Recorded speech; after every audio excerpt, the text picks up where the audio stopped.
नमस्कार, एक बार फिर से हमारे चैनल आधुनिक हिंदी में आप सभी का स्वागत है। तो आज हम जानेंगे कि हम क्रिया क्या होता है, क्रिया के बारे में जानेंगे कि क्रिया क्या है, क्रिया के कितने भेद होते हैं। तो चलिए शुरू करते हैं।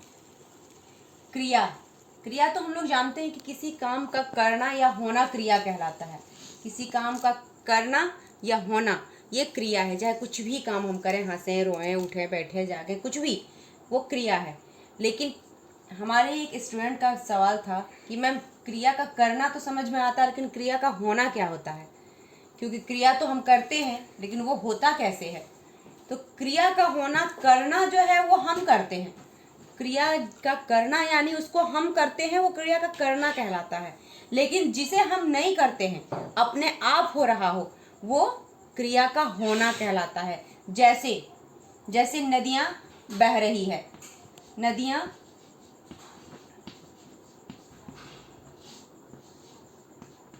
बह रही है, ये है क्रिया का होना।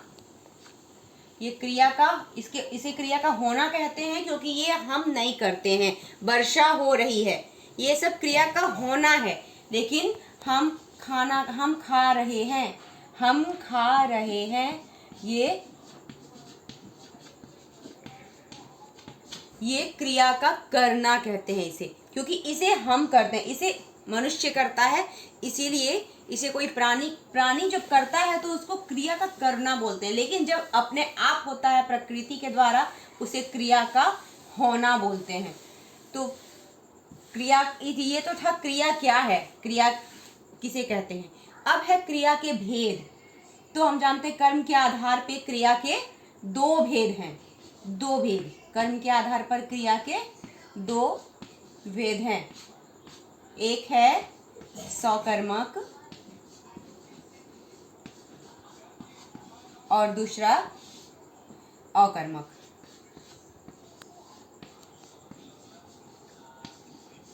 अकर्मक, सकर्मक और अकर्मक में क्या अंतर है? सकर्मक किसे कहते हैं और अकर्मक किसे कहते हैं? सकर्मक वो होता है जिसमें कर्म होता है, कर्म प्रयुक्त होता है, वो सकर्मक कहलाता है। कर्म, अब कर्म किसे बोलते हैं वो जानते हैं। सकर्मक है तो सकर्मक में कर्म किसे कहते हैं? जैसे हम लिखते हैं कि मोहन लिख रहा है, मोहन लिख रहा है।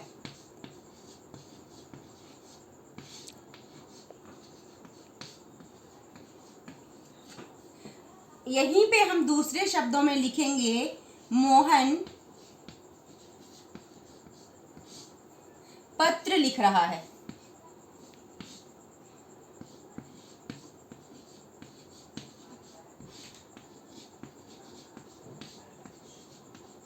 एक चीज आप लोग ध्यान दीजिएगा कि यहाँ पे सकर्मक क्रिया में क्या, किसे, किसको का सवाल किया जाता है।